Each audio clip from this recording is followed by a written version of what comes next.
18, 19 వచనాలు చదువుకొని దేవుని వాక్యాన్ని ధ్యానించుకుందాం.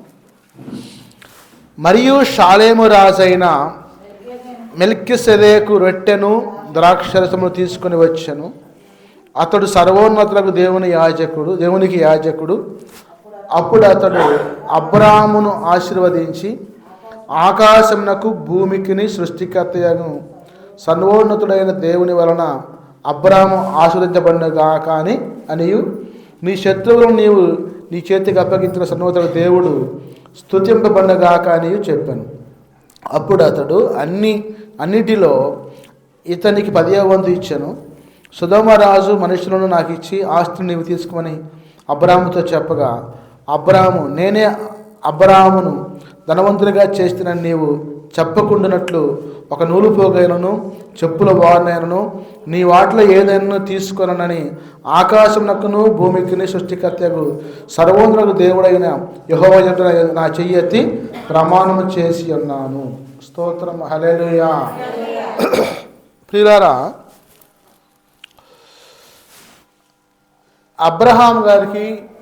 అబ్రాహాముకి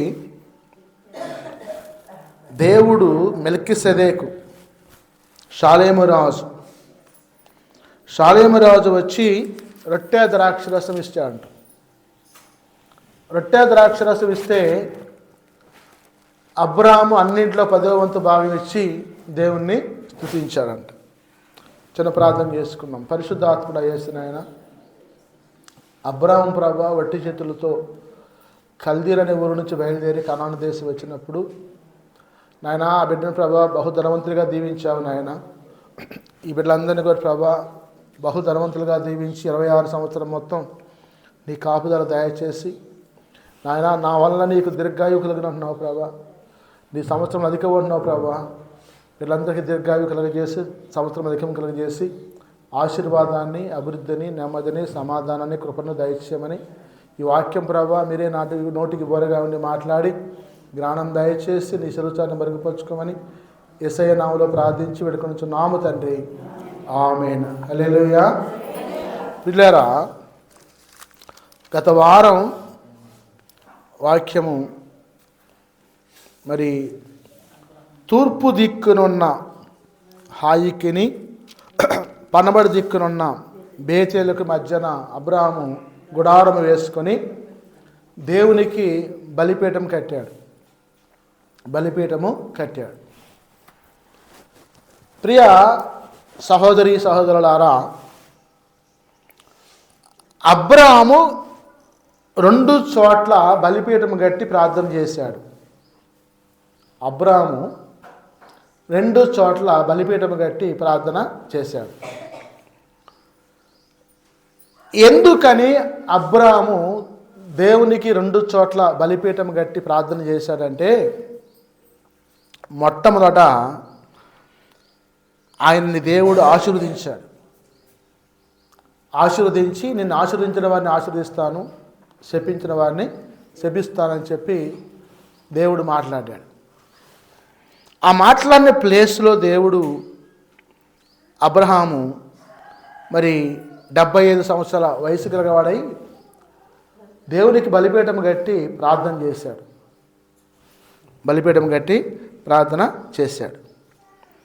చేసిన దగ్గర దేవుడు ప్రత్యక్షమై మరి తనకిచ్చిన వాగ్దానాన్ని నెరవేర్చడం కోసం సిద్ధంగా ఉన్న ప్లేస్లో కొంత దూరం వెళ్ళిన తర్వాత ఆ మోరే సింధూరవృక్షం దాటి కొంత దూరం వెళ్ళాడు. మళ్ళీ ఆ తూర్పు దిక్కున హాయి అనే పట్టణం ఉంది, పడమటి దిక్కున బేతేలు అనే పట్టణం ఉంది. మధ్యలో గుడారం వేసుకుని మళ్ళీ ప్రార్థన చేసి, ప్రభా నీ మాటను బట్టి నేను ఆ కల్దీలు అనే ఊరు నుంచి బయలుదేరి కనాను దేశం వస్తున్నాను అని ప్రార్థన చేసి దేవునికి మొక్కుబళ్ళు చెల్లించాడు. సరే, ఈ సందర్భంలో అబ్రహాం బయలుదేరాడు, కనాను యాత్ర చేస్తూ ఉంటే మరి ఈ కానానులో మంచి కరువు వచ్చింది, గొప్ప కరువు వచ్చింది. The great depression have in Conan. ఆ డిప్రెషన్ వచ్చినప్పుడు ఎప్పుడైతే అబ్రహాంకి ఆహారం కూడా దొరకని పరిస్థితి అయిపోయింది, వర్షాలు పట్టడం లేదు, పంటలు పండటం లేదు, మరి తాను తన పశువుల మందల్ని, గొర్రెల మందల్ని, మేకల మందల్ని, శారాయిని, లోతుని తీసుకొని ఆయన ఆ కరువు నుండి కాపాడుకోవడం కోసం భారముగా ఉన్నందున, అంటే భారం అంటే తిండి గింజలు కూడా కష్టమైపోయింది, నీళ్లు కూడా కరువు అయిపోయింది. ఆ సందర్భంలో ఐగుప్తు దేశానికి వెళ్ళాడండి. ఈజిప్ట్ వెళ్ళాడు.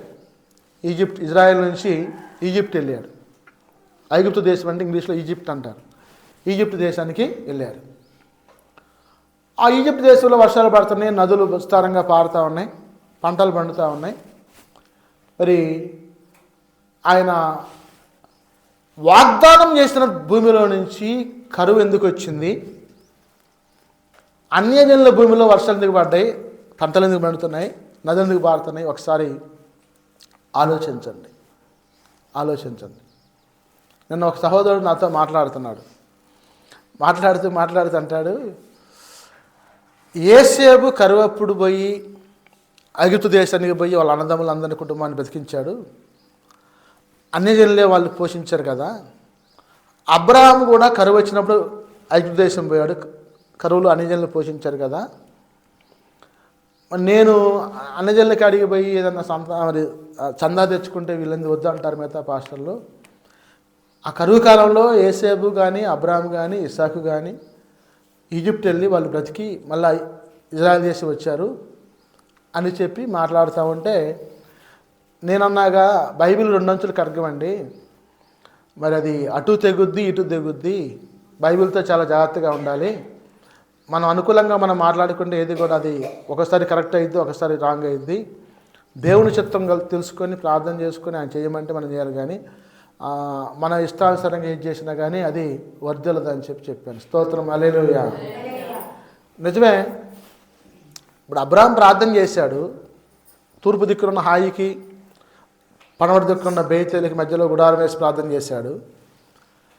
దేవుడు చూపించాడు, నాయనా ఈ దేశంలో కరువు రాబోతా ఉంది, నువ్వు ఈజిప్ట్ వెళ్ళమని చెప్పాడు.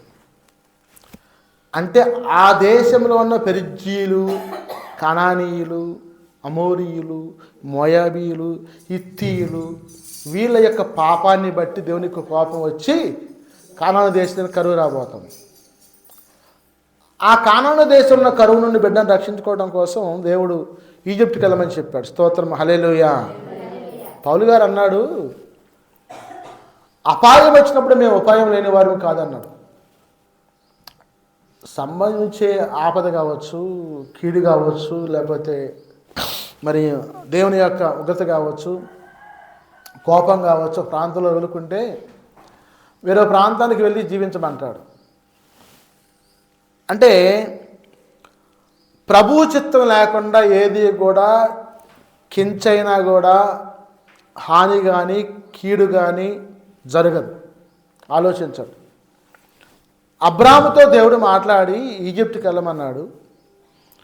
ఈజిప్ట్కి వెళ్ళినప్పుడు అబ్రాం భార్య శారాయి చాలా సౌందర్యవతి, అందగత, రూపసి. ఆ ఈజిప్ట్ దేశంలోనే అంత అందమైన స్త్రీలు ఎవరు లేరంట. శారమ్మ గారు అంత అందగత అంట. ఈ శారాయిని తీసుకొని పోయినప్పుడు అబ్రాం అంటాడు, అమ్మా నిన్ను బట్టి నన్ను చంపేస్తారు, ఈ రాజు ఒకవేళ నీ మీద కన్ను పెడితే తీసుకుపోయి కోటలో పెట్టుకుంటాడు, మరి నన్ను చంపేసి నిన్ను చెరపడితే చేస్తారేమో, నేను చావకుండునట్లు నా ప్రాణము కాపాడటం కోసం దయచేసి నీవు నన్ను ఏమని చెప్పమన్నాడు? సహోదరునిగా చెప్పమని చెప్పాడు. సహోదరునిగా చెప్పమని చెప్పాడు. అంటే ఆ మాటకి ఈ శారాయి కూడా మరి అబ్రామును యొక్క విన్నపాన్ని ఆలకించి మరి సహోదరి అని చెప్పమన్నాడు. సహోదరి, ఇప్పుడు అబ్రాము సహోదరి అని చెప్పమన్నాడు. నా మాట అర్థమవుతుందా? అబ్రాహాం గారి యొక్క సహోదరి. సహోదరి అంటే చెల్లి కావచ్చు, అక్క కాదులేండి, అక్క కావచ్చు. సరే, అక్క చెల్లెలు, వెరీ గుడ్. ఇక్కడ ఉన్న సందర్భాన్ని బట్టి సరే చెల్లి అక్క అనుకుందాం. సహోదరి అని చెప్పమన్నాడు. సరే, ఈమెగాయ గడిపోయా ఎన్నే ఆ ఊరు చేరాడు. తన లోతుని తీసుకొని, ఆ పశువులు తీసుకొని ఈజిప్ట్ వెళ్ళాడు. ఆ ఈజిప్ట్ వెళ్ళినప్పుడు వెంటనే ఆ ఈజిప్ట్ యొక్క దాసులు చూసి అయ్యా మనూరు మరి కనాను దేశం నుంచి కొంతమంది వచ్చారు, ఇద్దరు మగవాళ్ళు ఒక ఆడామె వచ్చింది, ఆ ఆడామె చాలా అందగత్తి అండి, సౌందర్యవతి రూపవతి అని చెప్పి మాట్లాడండి. అయితే నా మాటలు మీకు అర్థం కావాలి, లోతు కూడా అబ్రహాంతో పాటు ఉన్నాడు. లోతుకి భార్య ఉందా లేదా? ఆగండి. లోతుకి భార్య లేకపోతే సుధోకుమార పట్టణం వెళ్ళినప్పుడు లోతు భార్య కుమార్తెలు కానీ అల్లుని తయారు చేసుకుని ఎందుకు ఉంది? తర్వాత చేసుకున్నాడు అంటారా? Right, okay. మీ జ్ఞానాన్ని బట్టి ఆగండి. అయితే లోతుకి మ్యారేజ్ అవ్వాల. ఆ సందర్భంలో పెళ్ళి కాల. ఈజిప్ట్ వెళ్ళినప్పుడు పెళ్ళి కాల. ముగ్గురు వెళ్ళారు. ఈ శారాయి గారిని చూసి ఈ దాసులు వెళ్ళి బంటోతులు వెళ్ళి ఫరో రాజుతో చెప్పారు. ఫరో అంటే సాతాను. ఈ ఫరో రాజుకు చెప్పినప్పుడు ఈ ఫరో వంశం అనేది ఎక్కడి నుంచి వచ్చిందంటే చెప్పండి, ఎక్కడి నుంచి వచ్చింది ఫరో వంశం?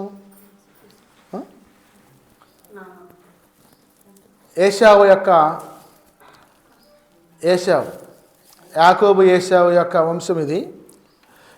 ఎదోమీలు ఫరోస్. తర్వాత మరి ఈ ఫరో మహారాజు పరిపాలిస్తూ ఉంటే అబ్రహాం గారు వెళ్ళినప్పుడు ఈ అమ్మాయిని తీసుకొని పోయి కోటలో పెట్టారు వాళ్ళు. అమ్మ రాజుగారు రమ్మన్నారు రా అని తెలిసిపోయారు. అబ్రహాం ఏం మాట్లాడతాడు? మాట్లాడలేడు కదా. పరాయి దేశం పోయాడు. పరాయి దేశం పోయి మరి కరువు వచ్చింది, ఆహారం లేదు, ఆహారం కోసం పోయాడు. అలాంటి సందర్భంలో లోతు కానీ అబ్రహాం కానీ ఏం మాట్లాడాల, సైలెంట్గా పంపించేశారు. వాళ్ళు పంపించకపోతే ఏమైంది? చంపేస్తారు. అబ్రహాం చంపుతారు, లోతును చంపుతారు, చనిపోతారు. కాబట్టి సైలెంట్గా మాట్లాడకుండా పంపించేశాడు. ఇక ఆ అమ్మాయి వెళ్ళింది, సారాయి గారు వెళ్ళింది. అక్కడ వెళ్ళిన తర్వాత ఆ కోటలో ప్రవేశించిన తర్వాత ఫరో యొక్క సంతానానికి ఫరోకి దేవుడు మహావేదన కలగజేస్తున్నాడు. వేదనలు అసలు బాధలు ఎక్కువైపోయినాయి. అంటే మనుష్య అన్నం తిన్నా కానీ మనశ్శాంతి అంటలా.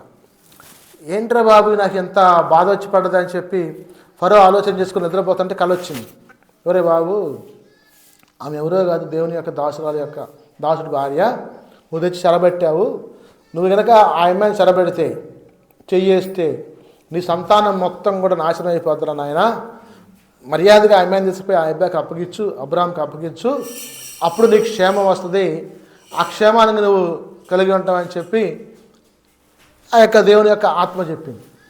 వెంటనే ఫరో లేచి పొద్దున్నే మరి ఇక దాని దాసులను పిలిపించి ఆ అబ్రాహాముని లోతుని బెసరంటరా అన్నాడు. పిలుచుకొచ్చిన తర్వాత ఇలా చిత్తం ప్రభా చెప్పండి అయ్యా అన్నారు. ఏమి లేదు ఆయన, నీ భార్యని నేను కనీసం కన్నెత్తి కూడా చూడలేదు, కనీసం చెయ్యి కానీ వేలు కానీ ముట్టలేదు నేను.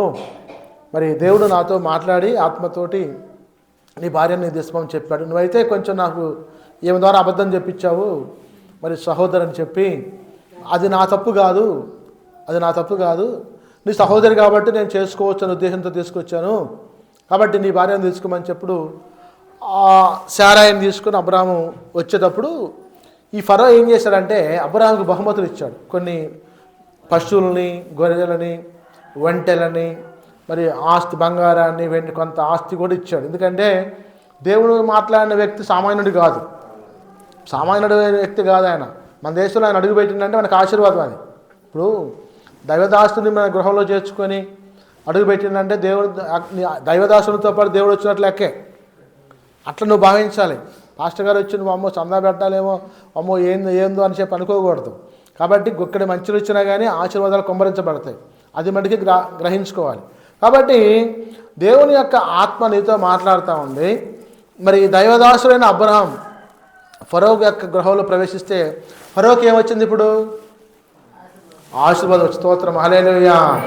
ఆశీర్వాదం వచ్చింది. అర్థమైపోయింది ఫరోకి కూడా, ఈ అబ్రాహాముని బట్టి నాకు సంతానం ఆశీర్వదించబడుతుంది అని చెప్పి. ఆ సంవత్సరం ఎన్ని సంవత్సరాలు అయితే అబ్రాహాము ఆ ఈజిప్ట్లో ఉన్నాడు, అంటే ఆ యొక్క ఐగుప్తు దేశంలో ఉన్నాడు, అన్ని సంవత్సరాలు కూడా సమృద్ధిగా వర్షాలు పడుతున్నాయి, పంటలు పండుతున్నాయి, మరి చక్కని యొక్క ఆహారం వస్తూ ఉంది.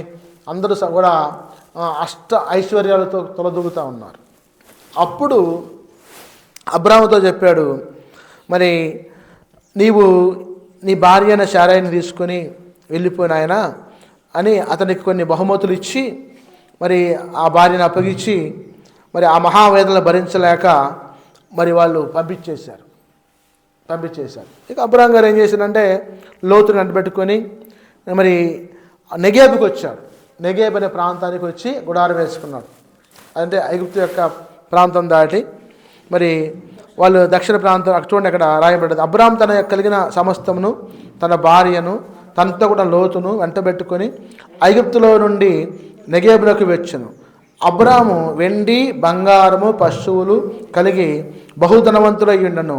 అతడు ప్రయాణము చేయొచ్చు దక్షిణం నుండి బేతేలు వరకు, అనగా బేతేలునకును హానికి మధ్య తన గుడారము మొదట ఉండిన స్థలంలోకి వెళ్ళి తాను మొదట బలిపీఠము కట్టిన చోట చేరాను. అంటే ఇక్కడ అబ్రాం గారు మమ్రే దగ్గర ఉన్న సింధూరు వృక్షం దగ్గర, ఫస్ట్ మొరే దగ్గర ఉన్న సింధూరు వృక్షం దగ్గర బలిపీఠం కట్టాడు. ఆ తూర్పు దిక్కున ఉన్న హాయికి పడమటి దిక్కున ఉన్న యొక్క బేతేలుకి మధ్యలో గుడారం వేశాడు. ఆ ప్లేస్కు నెగేబుకి వచ్చాడు. నెగేబ్ అంటే పుష్టికరమైనది, సమృద్ధి కలిగినది దక్షిణ ప్రాంతము. అది మరి లోయలతో కొండలతో సస్యశ్యామలంగా ఉన్న ప్రాంతము, మరి నీటి ఓటలు గల ప్రాంతము. ఆ ప్రాంతంలోకి అబ్రాము లోతును తీసుకొని శారాయిని తీసుకొని వచ్చి గుడారం వేసుకొని మొట్టమొదట తాను ఎట్లయితే ఆ సింధూర వృక్షం కింద బలిపీఠం కట్టాడు, ఆ హాయికి బేతేలుకి మధ్యలో గుడారం వేశాడు. ఆ ప్లేస్కి వచ్చి గుడారం వేసుకొని తన లోతుని భార్యను తీసుకొని మరి వెండి బంగారము మరి పశువులు కలిగి బహుధనవంతులై ఉండి ఆయన అక్కడికి చేరాడు. స్తోత్రం, హల్లెలూయా. ఇప్పుడు అబ్రాముకి వట్టి చేతులతో కల్దీన్ అనే ఊరు నుంచి బయలుదేరాడు.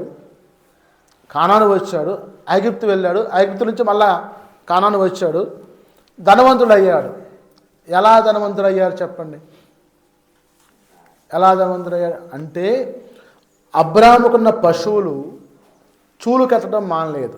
గొర్రెలు కానీ మేకలు కానీ చూలు కట్టడం విస్తారంగా అవి ఈని పిల్లలు చేసి, మేక ఎన్ని ఈతలు ఈనుది మేక? గొర్రె సంవత్సరానికి ఒకటి. వెరీ గుడ్, సంవత్సరానికి ఒకటి. కనీసం నాలెడ్జ్ ఉంది, సంతోషపడదాం. గొర్రె సంవత్సరానికి ఒకటి, మేక సంవత్సరానికి 2 ఈతలు ఎంత ఉంటుంది. గేదెలు కూడా సంవత్సరానికి 1 ఈత ఎంత ఉంటాయి. కాబట్టి పశువుల మందలు, గొర్రెల మందలు, మేకల మందలు విస్తారంగా వచ్చినాయి.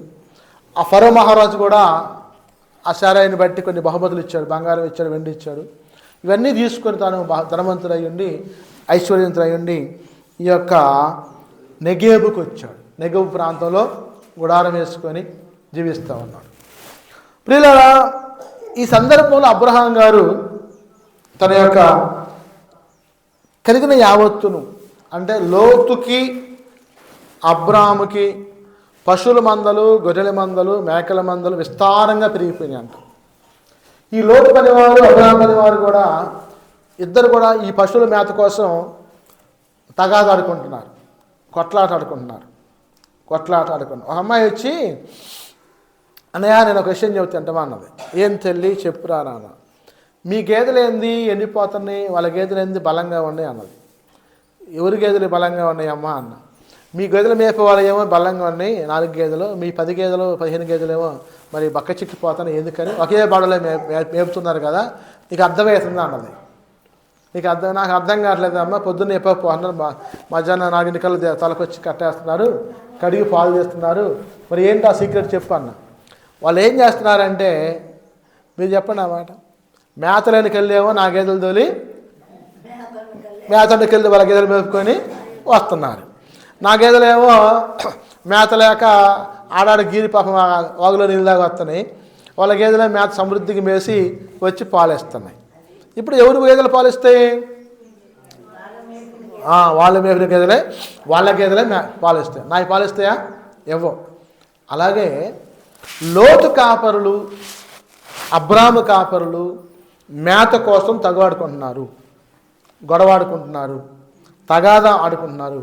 ఎందుకు చెప్పండి? మేత కోసమే. ఆ మాత్రం మనకు గ్రహింపు రావదా? మేత కోసం. ఇప్పుడు నా గేదెలు మేపకుండా ఎట్లయితే ఎండిపోయినాయో అట్లనే అబ్రాం గేదెలు ఎండిపోతున్నాయేమో, లోతు గేదెలు బరుస్తున్నాయేమో, గట్టిగా ఉన్నాయేమో, తగాదు అనుకుంటున్నారు. ఈ కాపర్లు వచ్చి నాయనా తండ్రి అని అబ్రాం గారు మన గేదెలు చిక్కిపోతున్నాయి చూస్తున్నామా అన్నారు. చూస్తున్నాను ఆయన, పాలు కూడా తగ్గుతున్నాయి ఎందుకని అన్నాడు. ఏమి లేదు నాయన, ఆ లోతు కాపర్లు పెద్ద దగడాల మాలోళ్ళు, తగాదులోళ్ళు, మమ్మల్ని గెలవనేయట్లేదు, వాళ్ళు పొలానా మరి అల్లాడుతున్నారు, మన గేదెలేమో పక్క దాల్తున్నారు, ఇసుకలో దాల్తున్నారు, వాళ్ళ గేదెలేమో లోయలో దాల్తున్నారు, ఆ లోయల్లో మేసి నీళ్ళు తాగి సమృద్ధిగా ఉంటున్నాయి, మన ఇసుకలో పోయి ఆ పని పట్టుకోలేదు సత్యని చెప్పారు.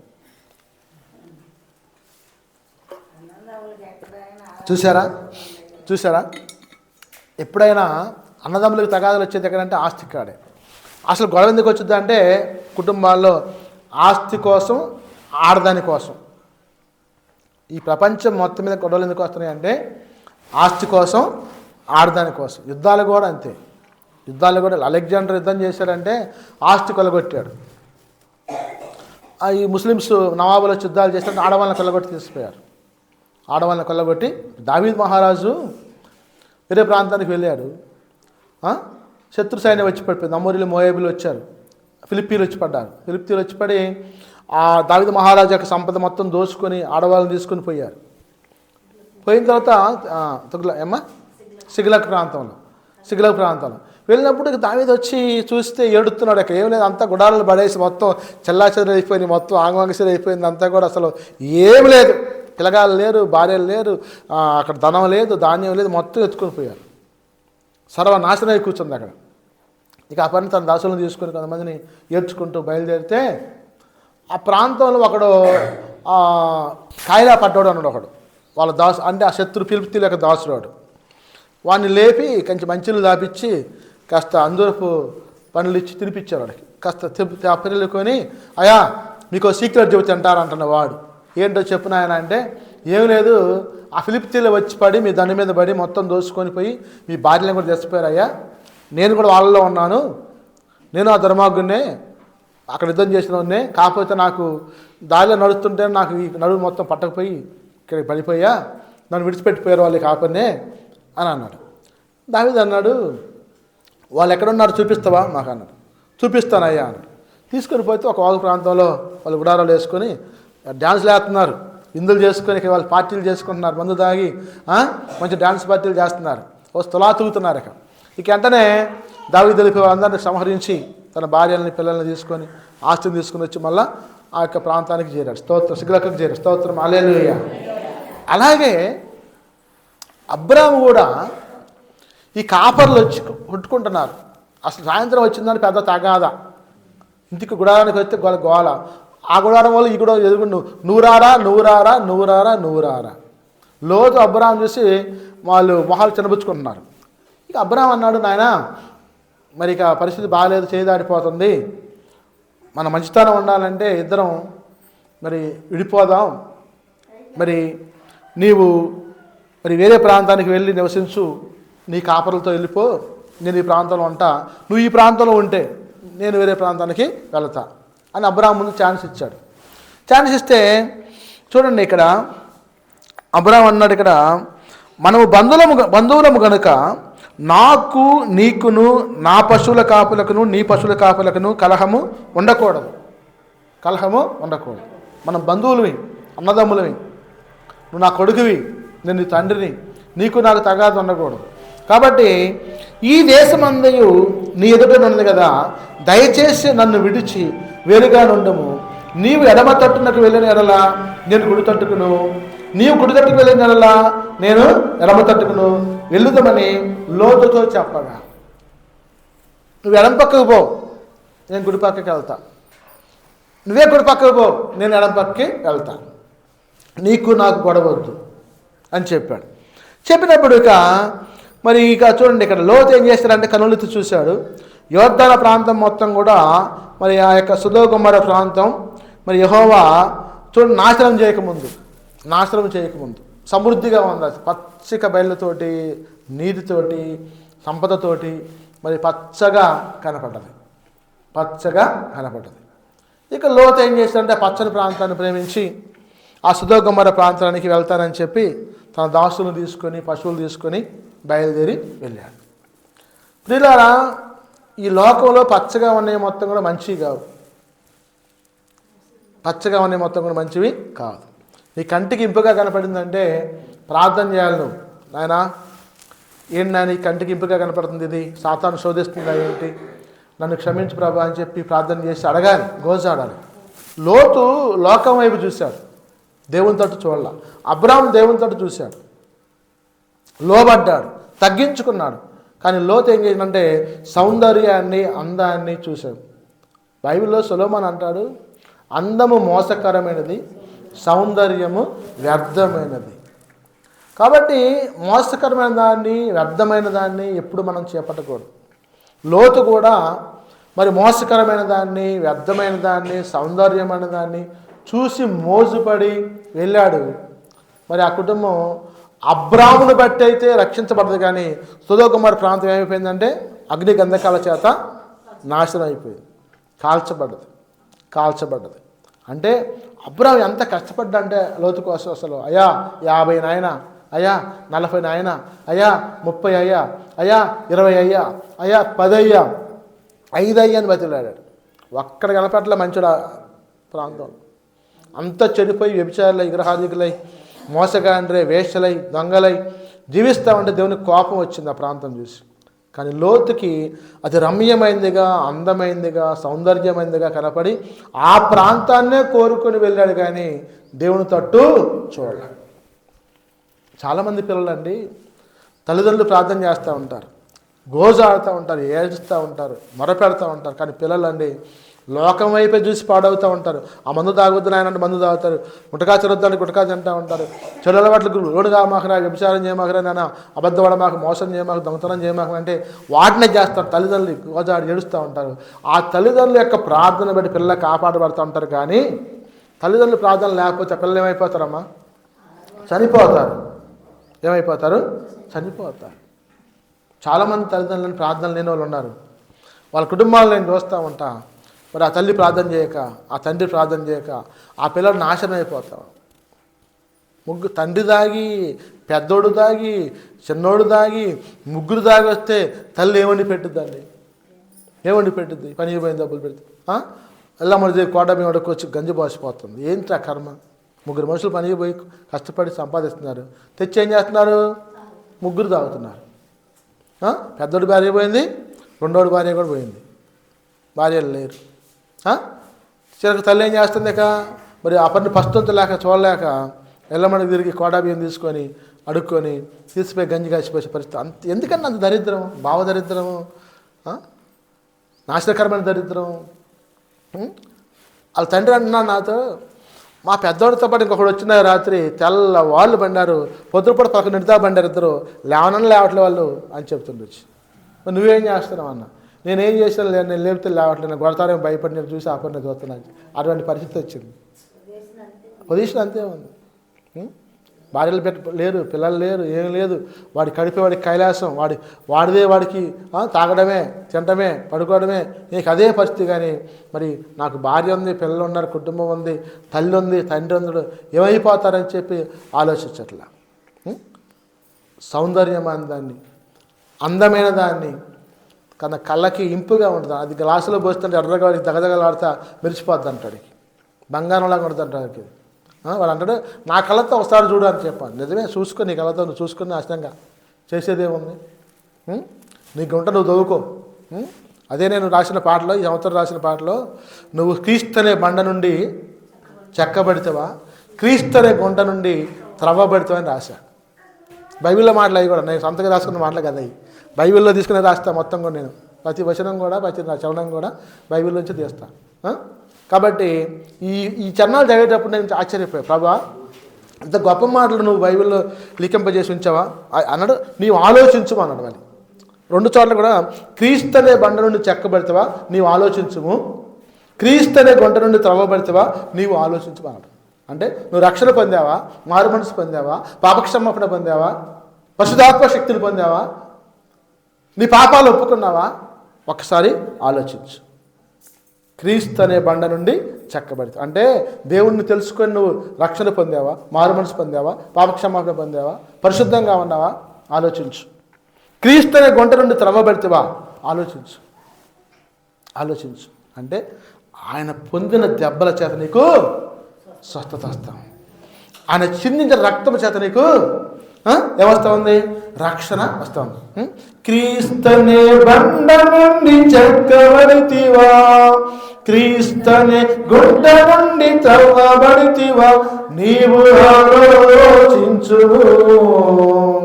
క్రీస్తనే బండ నుండి చెక్కబడితివా, క్రీస్తనే గుడ్డ నుండి త్రవ్వబడితివా, నీవు ఆలోచించుము. ఆయన పొందిన దెబ్బల చేత నీకు స్వస్థత కలుగుచున్నది.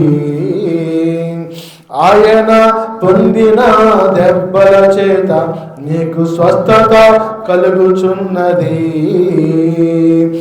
ఆయన చిందించిన రక్తము చేత నీకు రక్షణ కలుగుచున్నది. ఆయన చిందించిన రక్తము చేత నీకు రక్షణ కలుగుచున్నది. స్తుతి స్తుతి. ఈ చరణం రాసింది నేను కాదు, అమ్మగారు రాసింది. రెండో చరణం నేను రాశాను, అమ్మగారు కూడా ఈ చరణం అందించింది నాకు. స్తుతి స్తుతి స్తుతి స్తుతి నీకేనయ్యా, స్తుతి స్తుతి స్తుతి స్తుతి నీకేనయ్యా. ఈ రెండో చరణం నేను రాశాను. స్తుతి స్తోత్రం స్తుతి స్తోత్రం హల్లెలూయా, స్తుతి స్తోత్రం స్తుతి స్తోత్రం హల్లెలూయా. రక్షింపనేరగా యుండునాట్లు యెహోవా హస్తము కృషకాలేదు, విననేరగా యుండునాట్లు ఆయన చెవులను మందము కాలేదు. స్తోత్రం హల్లెలూయా.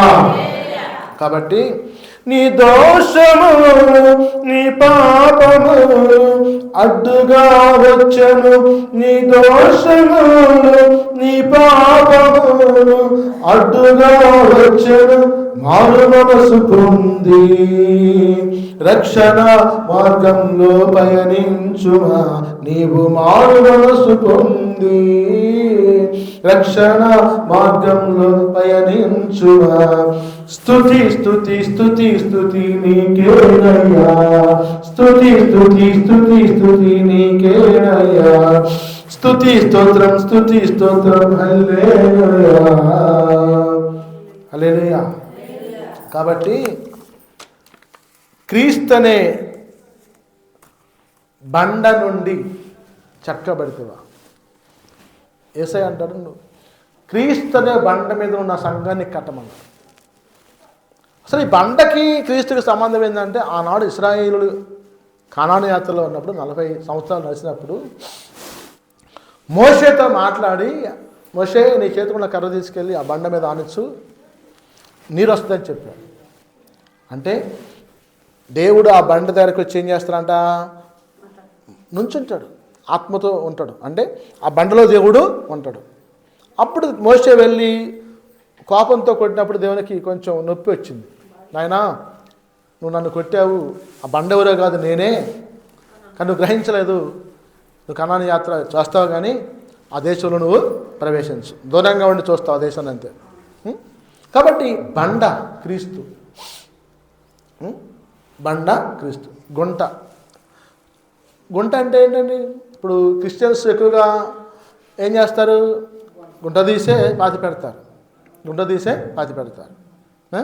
అంటే క్రీస్తును సమాధిలో పెట్టి ఆయన ఎన్నో రోజులు వేశాడు? తిరిగి 3వ రోజు లేచాడు. స్తోత్రం హల్లెలూయా. అంటే ఆయన మరణానికి పునరుద్ధానానికి సూచన ఆ యొక్క గుంట, ఆ యొక్క సమాధి. కాబట్టి దేవుడు మాట్లాడుతున్నాడు ఇక్కడ వాక్యం ద్వారా. మరి కనులెత్తి చూశాడు యోర్దాను ప్రాంతాన్ని, సొదొమ ప్రాంతాన్ని. సౌందర్యంగా ఉంది, సుందరంగా ఉంది.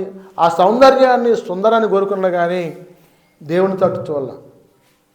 సహోదరి, దేవుడు నీతో మాట్లాడుతున్నాడు. సహోదరుడా, ఎప్పుడు అందమైన దాన్ని మోహించమా, అందమైన దాన్ని మోహించు. మేడిపండు చూడ మెరియు, పొట్ట వీపి చూడ పురుగులుండు. చూసారా? ఆ మేడిపండు అంట దగ్గర మరి మామిడి పండులాగా ఎర్రగా మాగిపోయి నగనగలాడిపోద్దంట, అందంగా ఉంటుందంట. కానీ నేను పొట్ట విప్పి చూస్తే ఏముంటుందంట? పురుగులు ఉంటాయంట. చూసేది మొత్తం అందం కాదు, కోరుకునేది మొత్తం అందం కాదు, సౌందర్యం కాదు. ఇవాళ భయంకరమైన రోగాలు దాగునే దాని చాటున AIDS, HIV positive, human immunity syndrome, HIV. కాబట్టి హ్యూమన్ ఇమ్యూనిటీ సిండ్రోమ్ వైరస్ అనేది ఒక వ్యాధి వచ్చి ఆఫ్రికా దేశం నుంచి వచ్చింది. ఆ రోగం సింపాంజీల నుంచి వచ్చింది. సింపాంజీల ద్వారా మనుషులకి ఆ రోగం వచ్చింది. ఇంతవరకు కూడా కొద్దిగా మందులు అయితే కనిపెట్టారు, కానీ అసలు పూర్తిగా మందు రాల. ఇక దానివల్ల పడ్డాడంటే, ఆ వేశ్య వల్ల పడ్డాడంటే వాడు చచ్చినట్లు లెక్క. కుదరని రోగం. ఈ ప్రాంతంలో కూడా చాలామంది లారీ డ్రైవర్లు తన జీవితాన్ని అంతమొందించుకున్నారు. పాపాన్ని కొడిగట్టి జీవితాలను పాడు చేసుకొని, శరీరాన్ని పాడు చేసుకొని, మరి ఏ అపౌరుషమతి లేని భార్యలకి ఆ రోగం తీసుకొచ్చి అంటిస్తే వాళ్ళు కూడా చనిపోయారు. కాబట్టి నువ్వు క్రీస్తు అనే బండ నుండి చెక్కబడాలి, క్రీస్తు అనే గుంట నుండి త్రవ్వబడాలి. దేవుడు నీతో మాట్లాడుతుండవు. మరి లోతులాగా సౌందర్యాన్ని కొడుమాకు, సౌందర్యం వైపు చూడమాకు, సౌందర్యాన్ని కోరుకోమాకు. అందము వ్యర్థము, సౌందర్యము మోసకరమైందని ఎప్పుడు కోరుకోకూడదు. కాబట్టి మరి ఈ ప్రాంతంలో వారు తూర్పుగా మరి వెళ్ళారు, ప్రయాణం చేశారు. ఒకరొకరు ఎరువైపోయారు. అబ్రాహాము ఏమో కానానులో నివసించాడు, దేవునితో నివాసం చేశాడు. కానాను దేశంలోనే ఉన్నాడు. కానాను దేశంలో తన నివాసం ఉండి తన పశువుల్ని, తన యొక్క భార్యని, తన పనివారితో దీవించాడు. కానీ లోతు లోకం వైపు చూసి, లోకంలోకి పోయి, లోకాన్ని మోహించి, లోకాన్ని ప్రేమించి తన కుటుంబాన్ని పాడు చేసుకున్నాడు. అబ్రాహాము చేసిన ప్రార్థన బట్టి ఏదో ఆ ఇద్దరు పిల్లలను లోతు వచ్చి ప్రాణాలతో బయటపడ్డారు. కానీ లోతు భార్య ఏమైపోయింది? ఉప్పు స్తంభం అయిపోయింది. ఇప్పుడు లోతు భార్యలోకి వచ్చేసాడు, ఉప్పు స్తంభం అయింది. అంటే లోతు భార్య ఏం చేసింది? దేవుని యొక్క ఆజ్ఞని ధిక్కరించింది, మీరింది. అమ్మ తిరిగి చూడమాకమ్మ ఆ ప్రాంతం వైపు అంటే తిరిగి చూసింది. కాబట్టి చూడొద్దన్న దాన్ని మనం చూడకూడదు. పోయిన వారు అదే చెప్పాను నేను. చెడు వినకు, చెడు కనకు, చెడు మాట్లాడ, చెడు చూడొద్దు, చెడు మాట్లాడవద్దు, చెడు వినొద్దు. కాబట్టి చూడొద్దన్న దాన్ని చూడమాకు. ఇప్పుడు నువ్వు వస్తున్నావు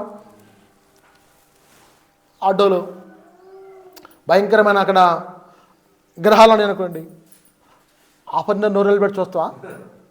ఏం నవ్వుతున్నాయి పెద్ద మనిషి? కళ్ళు మూసుకోవాలి. చూడకూడదంటే ఏం చేయాలి? కళ్ళు మూసుకోవాలి. నీ కళ్ళు మూసుకోవాలి. ఆ దురాత్మ వచ్చి నీలో వాలి ప్రవేశించి చెడు ఆలోచనలు తీసుకురాకుండా నీ కళ్ళుని మూసివేసుకోవాలి. కటికి బూతులు మాట్లాడుకొని తగాదనుకుంటున్నారు. అప్పుడు నువ్వేం చేయాలి? చెవుల్ని మూసుకోవాలి. వినపడకుండా చెవులు ఏం చేయాలి? మూసుకోవాలి. మరి వాళ్ళు వచ్చి నేను బాగా రెచ్చగొడుతున్నారు, నువ్వు అట్టాడుతాను, ఒకప్పుడు అట్ట కాదా, ఒకప్పుడు ఎట్ట కాదా, నీ బతుకు అట్ట కాదా, నీ పిల్లగాలు అట్ట కాదా, నీ మూడు అట్ట కాదా అని చెప్పి అన్నారు. అప్పుడు నీ నోరేం చేయాలి? స్టిక్కర్ వేసుకోవాలి, మూసుకోవాలి. రెచ్చగొట్టినా కానీ, వాళ్ళు ఎన్నో రకాల ప్రేరేపింపజేసినా కానీ మనం దాన్ని మాట్లాడకూడదు, వినకూడదు, చూడకూడదు. ప్రభు నీతో మాట్లాడుతున్నాడు ఈ మధ్యాహ్న కాల సమయంలో. లోతు లోకం వైపు చూశాడు, అబ్రహాము దేవుని వైపు చూశాడు. కాబట్టి అబ్రహాము దేవుని నమ్మిన కనుక అది అతనికి నీతిగా ఎంచబడ్డది. స్తోత్రం, హల్లెలూయా. నీవు దేవుని నమ్ముతున్నావా? అది నీకు నీతిగా ఎంచబడాలి, కాబట్టి ఈ 26వ సంవత్సరంలో దేవుడు మీకు నీతిగా ఉండి, సత్యముగా ఉండి, జీవముగా ఉండి, మార్గముగా ఉండి నడిపించి నిత్యము యేసయ్య నామములో వర్ధిల్ల చేయునుగాక. దేవుడు మనం దీవించునుగాక, ఆశీర్వదించునుగాక, అభివృద్ధి చేయనుగాక, స్వస్థపరచునుగాక. హల్లెలూయా. కాబట్టి ప్రభు మాట్లాడుతున్నాడు. వాక్యాన్ని నమ్ము. వాక్యం నీతో మాట్లాడుతూ ఉంది. వాక్యం వచ్చి అబ్రహాంతో మాట్లాడింది. అబ్రహాం దేవుని మాటకు లోబడ్డాడు. ఆయన మాటను లోబడి దేవుడు చూపించిన ప్రాంతానికి వచ్చి నడుచుకుంటూ వచ్చి చేరి ఆశీర్వాదాలు పొందాడు. నీవు దేవుని ప్రాంతానికి వచ్చావు, దేవుని యొక్క గవినికి వచ్చావు, ఆ పనిలోకి గవినికి వచ్చావు, ఆ గవిని దగ్గర కూర్చున్నావు. దేవుని మాటలు విని హృదయంలో చేర్చుకొని భద్రపరుచుకొని జీవించాలని చెప్పి వాక్యం నీతో మాట్లాడతాం.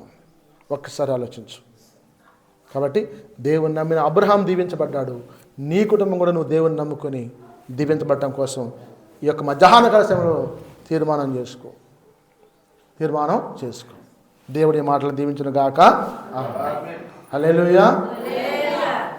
ప్రార్థన చేసుకున్నాం. పరిశుద్ధాత్మను చేస్తున్నాయన, మేము లోకం వైపు చూడొద్దు నాయన, నీ వైపే చూడాలి తండ్రి. అయా నీ వైపు చూసి ప్రభా, నీ తట్టు తిరిగి ప్రభా, అయా మా హృదయాన్ని ప్రభా నాయన పరిశుద్ధపరచుకొని ప్రభా, శుద్ధీకరించుకొని తండ్రి జీవించే భాగ్యం ఈ 26వ సంవత్సరం మొట్టమొదటి బల్ల ఆర్దనలకు ప్రభు మీరు దిగివచ్చి ప్రభా, మీరే పరమ తండ్రిగా దిగివచ్చి నాయన వీళ్ళకి నీ శరీరాన్ని రక్తాన్ని అందించి నాయన వర్ధిల్ల చేయమని యేసయ్య నామములో ప్రార్థించి వేడుకుంటున్నాం తండ్రి. ఆమేన్. అందరికీ వందనాలు.